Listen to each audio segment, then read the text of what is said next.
Hey you guys, it's Taisha. I am coming back with week 12. That is 3 months. Can you believe it's been a whole 3 months since I had my breast lift surgery? And if you have been under a rock, yes, I had breast lift surgery on February 22nd. I believe it was February 22nd, 2023. It was just a mastopexy, a full mastopexy, no implants, no fat grafting, just me and the girls getting some encouragement. So if you have been under that rock and you have not watched all of my other videos just in this series, pause this video. Yes, go pause. Go check out the other videos and then come back and let's dish.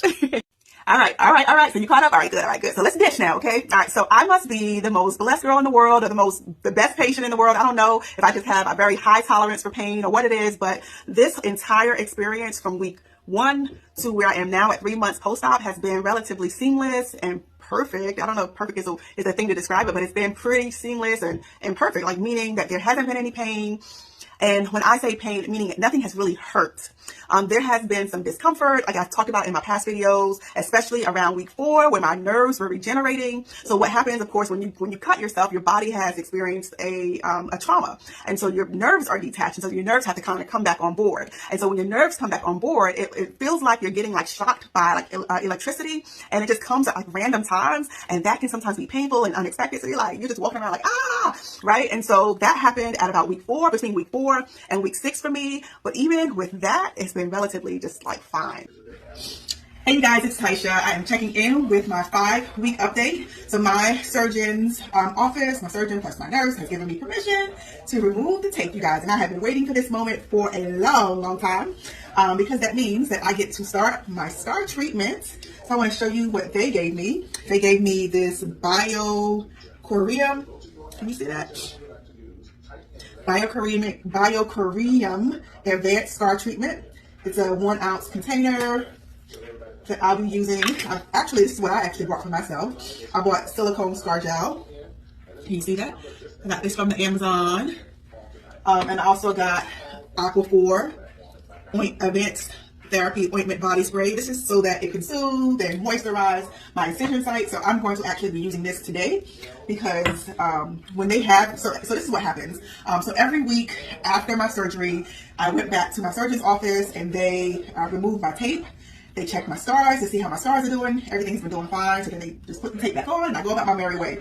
But this is the week that they told me I can take off the scars, the tape, and this is what the tape looks like. They gave me tape so that if I needed to tape it again, I could, but I haven't needed to. Oh, I also have this Mederma overnight scar cream, so I'll be using that as well. But so during the daytime, I'm going to use either this until it runs out, then I'll be using my own scar treatment that I bought for myself, and at nighttime, I'll be using my Mederma scar treatment, and I may find some time to put this bio oil in it, but I think that's overkill, so I won't be using that anytime soon. And then if I ever feel like it needs just some extra moisture, like tonight, I'm going to use this. So it's about almost midnight actually. All right, so you guys want to see the goodies? All right, so this is what I'm working with. Remember, warning, trigger warning, if you're not good with seeing breasts, click off now because I'm going to show you my breasts, okay? It's just breasts, all right? Nothing huge. All right, so this is what they look like. You can tell that they have dropped, which they actually, I still like them.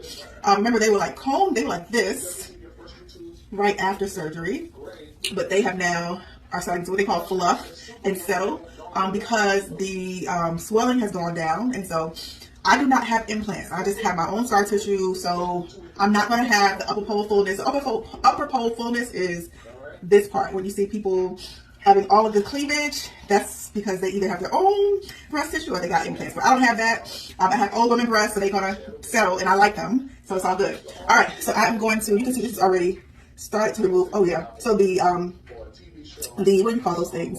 The stitches have been dissolved, but these are going to actually come out next week. They actually should have already fallen off, but to be honest, I have not been taking my shower facing the shower every single day. I turn my back and shower because I find that I feel more safe. So these have not fallen off, so they're going to remove them next week when I go. All right, but I'm going to take these off so that you can see my scars. It kind of hurts when you take them off. Oof. All right, got that. And what I like about my scars is that they are doing great. And I told you guys that I could not feel my nipples before, but they are starting to return.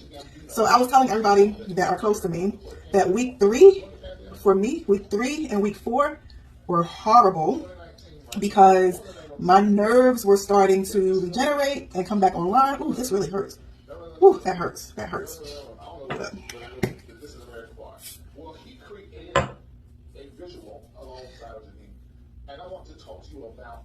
Ooh, now that hurts.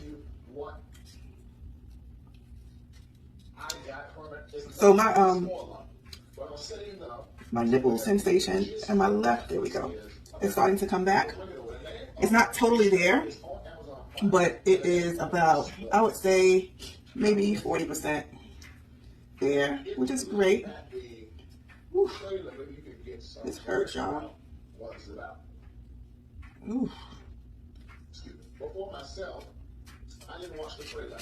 Ooh, that hurts. All right, so I'm gonna show. Ooh, that really hurts.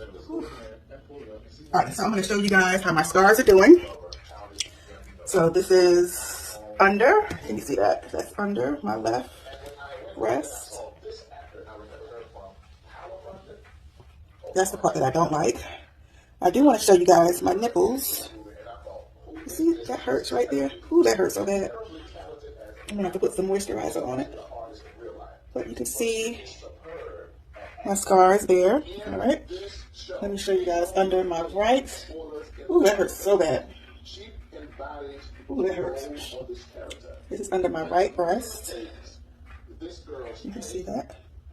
And I want to show you around my areola so that you can see how my scars begin to heal as I start my scar treatment. So that is my goodies. That is my progress so far. You can tell that my swelling has gone down so much, and I'm really happy about that. So that is my progress. I'm going to start my scar treatment actually tomorrow, because like I said, I am going to use the Aquaphor tonight, just so that it can be really moist overnight. I'm gonna let it marinate, y'all. I'm gonna let my breast marinate in the Aquaphor, and then I will shower in the morning and start my scar treatment tomorrow. So that is my check-in for my 5-week check-in, and I will show you guys how it looks underneath when they take off the butterfly clips on next week, because I go back to I'm not going to the office this week, but they did ask me to come back for my 6-week follow-up in the office. So I'll show you guys how it looks when they take the butterfly clips off. And so that's my check-in. I will talk to you guys later. Bye-bye. All right, hey you guys, I wanted to come on really quickly for a 24-hour update, which I was not going to do, but I'm happy because my clips came off. I wanted to show you guys how the scars look under here. You see that? She did such a good job with this scarring, with these incisions. I'm so happy. So they came off because I was using, as I told you guys on yesterday, I was using the Aquaphor, and I'll show you guys again. I was using this Aquaphor Advanced Therapy Ointment Body Spray. And so that is what caused the clips to come off on their own. They were going to actually take them off at the doctor's office on Tuesday, but they came off on their own. In addition to using this spray, I sprayed about 3 times today. I was turning my back away from the shower head, and today I intentionally turned my face to the shower head and did not care how I was lathering up. And I guess all of that caused the traction or the glue to loosen, the adhesive to loosen, and they came off. And so I'm so happy. So one of the things that they talk a lot about in terms of implants, like people get the implants because they want that upper pole fullness, and upper pole fullness, I talked about this in my last video. So the upper pole fullness is the cleavage. People like cleavage, and I like cleavage too, but people like cleavage. But you have to remember, if you've had like a lot of weight loss and you get an implant and you already have elasticity issues, they're going to sag even more because it's even more heavy, because you're putting more mass into a breast that can't even support the tissue that you have. So you got to be very mindful that they will sag. They will sag, okay? So be careful with that if you decide to get an implant, all right? That is another reason why I decided not to get an implant, all right? Number 2, second question. I've heard that it's better to get implants when lifting. Okay, so that kind of answered that other question. So it is quote unquote, it depends on what your goal is. If your goal is to have a lot of mass, and you want the cleavage, then yes, it is quote unquote better to get an implant because you'll have that implant look. However, implants are heavy, and if your skin is like mine and is already pulled to the gods, then it's going to stretch and it's going to sag because it's too heavy and you can't support what's there, and you're going to end up wanting to take it out anyway. So you're going to kind of regret it. And you see people on the blogs all the time, or in the plastic surgery groups all the time, thinking that their surgeon did something wrong, when no, their surgeon didn't do anything wrong. It's just that your breasts are too heavy for your skin. All right. So what I believe is that if I wanted it to be like super perky and stay super perky, then I should have gotten a breast reduction in addition to the breast reduction includes a lift and a reduction. But if I wanted them to stay perky, I should have just gotten a breast reduction in addition to the lift. But I didn't want to, y'all, listen, come close. I like big breasts on me. I'm a big girl. I'm 5'5.5". I'm still almost like 200 pounds. I'm a big girl. I need big breasts to kind of offset my hips, y'all. So I like big breasts on me, but I did not want to have implants, and I definitely wasn't gonna go down. But if I wanted them to stay super perky, then that's what I should have done. All right. Next question is, does it remove the sensation of your nipples? I think 2 people asked me this question, and the answer is yes. For me, it did. All right. So for some people, it does not remove the sensation at all. For me, sadly, one breast, my left breast nipple, lost sensation. The right one got more sensitive, and then it evened out once my nerves started regenerating. The left one that lost the sensation is starting to come back on, so I'm like so hopeful that I'll get it 100%. Right now, I would say it's at maybe 80%. So I can feel, so in the beginning, I couldn't feel anything like right in here. I couldn't feel literally anything. If I would put ice here, I couldn't feel anything at all. And then slowly, I started to be able to feel things like right all up in here. Now I can feel things like right around in my areola area, but I like the tip of my nipple, I can't feel anything right at the tip. And so that is still okay with me, y'all. I am still okay with it because they look good. They look good, so I'm okay with it. But I think that my nipple sensation will come back 100% if I give it a little bit more time, because it's all good with my right. It's about 80% with my left. So I think it'll be fine. All right. Next question is about pain level. I didn't have any pain. I had some discomfort. It was a little bit uncomfortable in terms of how you slept. The incisions at about 4 or 5 weeks, the incision sites, it became uncomfortable, especially when my nerves, I can't talk enough about when the nerves start regenerating, it becomes uncomfortable there. But that was all the pain I've experienced. Did I have any drains? No, I did not have any drains. Some surgeons do drains, but I think that is, I think most surgeons are no longer doing drains, and you don't have to worry about that. But I would consult with your surgeon before you have the surgery to see who's doing drains and who's not. Because if you don't want to deal with drains, you don't have to. You just got to find the right surgeon, okay? All right. Was there a pre-op weight you had to be? So yes. So generally speaking, they want you to be at a particular weight, and not necessarily a weight, but a BMI. And so I think that when I went into my surgeon, they had that on their website, and I am above their BMI threshold. However, my weight was consistent. They want to see that your weight is consistent, because if it's not consistent, then you're going to mess up your results if you keep gaining and losing weight. Like I messaged this one girl, you guys, who I think she's maybe five years out, but she like lost like 30 pounds, and then she gained 30 pounds, and then she lost the weight, and then she gained a little bit more, and then she lost it again. And her breasts they sag again. And so she's not really happy with her results. But it's because, listen, it doesn't stop time, you guys. This surgery doesn't stop. It's like weight loss surgery. It doesn't stop anything. It just gives you like a little boost. All right. So it kind of picks you up. It gives you the encouragement. But then gravity is like, hey, boo, hey. And the only way that you can defeat gravity is to die. To be honest with you, I read that you have to like wear a bra all the time. I'm not wearing a bra all the time, you guys. I like to be wild and free. So I'm not wearing a bra all the time. You can't sleep on your back. You can't sleep on your stomach because it smashes and smushes. And gravity affects you when you're sleeping. I'm going to sleep on my stomach. I'm going to sleep on my side. So the bottom line is that they're going to sag again because of gravity. So if you're just buying some time, and that's all I wanted to display a little bit. Just want to play a little bit. I'm fresh, y'all. All right. Did I have to be a weight? No. BMI? Yes. With a breast reduction, if you want to get a breast reduction, you don't have to be a particular BMI. You don't have to be a particular weight. They like, come get it. All right. But with a breast lift, they recommend a certain BMI. So specifically so that you can maintain your results afterwards. Okay. But consult with your own surgeon.